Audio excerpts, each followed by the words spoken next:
اللهم لبيك لبيك لا شريك لك لبيك إن الحمد والنعمة. الحمد لله والصلاة والسلام على رسول الله وعلى آله وصحبه ومن والاه. كبرانا كبرات حجاج بيت الله الكرام ዛሬ يوم النحر ነው ብለናል። يوم النحر ማለት የሚታረድበት ቀን ማለት ነው። ወይም በሌላ አባባል يوم العيد የዒድ ቀን የምንለው ነው።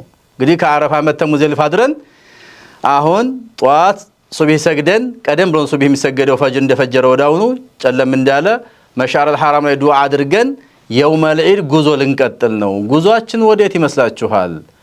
የሐጃችን ማጠናቀቂያዎች እየተቃረቡ ስለሆነ ቀጥታ የየውመ ነህር ማለት ማረጃ ቀን ነው ብያችኋለሁ። ተመቶ የሰሩ ሰዎች ወይም ቂራን የሰሩ ሰዎች ሐጅና ዑምራን አንድ ላይ ሳይፈቱ የሰሩ ሰዎች ወይም ዑምራን ሰርተው ተፈተው ደግሞ ሐጅን የሚሰሩ ሰዎች ሙተመቲ እንላቸዋለን። ሁሉም ሙፍሪዶችም በአጠቃላይ ከሙዝደሊፋ ጨለም እንዳለ ሰግደው ፈጅር ላይ ወዳውኑ ፀሐይ ከመውጣቷ በፊት ወደ ሚና ይመለሳሉ። ስምንተኛው ቀን ወደ ነበሩበት ቦታ ሊመጡ ነው። ቀጥታ መተው አንድ ጠጠር ብቻ ነው የሚወረውሩት። አንድ ቦታ ላይ 7 ጠጠሮች ነው የሚወረወረው። እሱም ጀመረተል አቀባ የምንለው ነው። የ10ኛው ቀን ቀጥ ብለን መተን አንድ ቦታ ላይ ሌሎች ይዘጋሉ። መቼም መሄድ አትችሉም። ተመጡና የሄዱና ሰዎች 7 ጠጠርን ይወረውራሉ። ከሙዝደሊፋ የሚያዙት ከየትም ቦታ የያዙ ጠጠሩ ችግር የለውም። ሙዝደሊፋ መልቀም ይቻላል።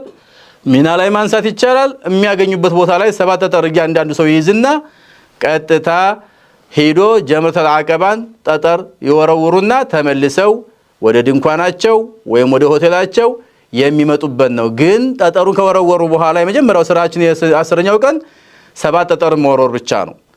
ቢስሚላህ አላሁ አክበር እያልን እያንዳንዷን ጠጠር እንወረውራለን። እዛው ተፈለገበት ቦታ ላይ እናስገባለን። ከተዘጋጀው ቦታ ላይ ማለት ነው። እያንዳንዷን ዚክር እየዘከርን ማለት ነው። ዱዓ እያደረግን ቢስሚላህ አላሁ አክበር እያል እናስገባለን። እሷን እንደጨረስ ምን እናደርጋለን? የውመ ነህር ተብሏልና ማረጃ ነው። የሚያርድ ሰው ሙተመቲና ቃሪን እርድ ያርዳል። የሚታረድበት ቦታ ሰው ሞከለ ራሱን ማረደ ያርዳል። ከዛስ ይላጭና ከዛ በኋላ ወደ መካ መጥቶ ጧፈ ዚያራ የሚባል የዛን ቀን ከቻለ ቀጥታ ወደ መካ ካዕባ ገብቶ መጥቶ ጧፈል ሐጅ የሚባል የሐጅ ጧፍ ነው ዋናው ማለት ነው። ትልቁ ነገር ነው። እንግዲህ አረፋና ይሄ ጧፍ ወሳኞች ናቸውና ጧፉን አድርጎ 7 ጊዜ ከዛም ሙተመቲዕ ከሆነ ዑምራን ሰርቶ የተፈታ ከሆነ ሶፋ መርዋም ይሄዳል። ሙፍሪድና ሐጅ ብቻ ያደረገውና ቃሪን ከሆኑና ቀደም ሲገቡ ጧፍ አድርገው ሰዓይ አድርገው ከሆነ አሁን ሰዓይ አይኖርባቸውም። ጧፋቸው እንዳደረጉ ይመለሳሉ። ተመልሰው ሚና የሚያድሩባቸው ቀናቶች ናቸው ማለት ነው። ስለዚህ በዚህን ቀን የመጀመሪያው ጠጠር ወረወር 7 ጠጠሮች አንድ ቦታ ላይ ከዛም በኋላ የሚያርደው ያርዳል።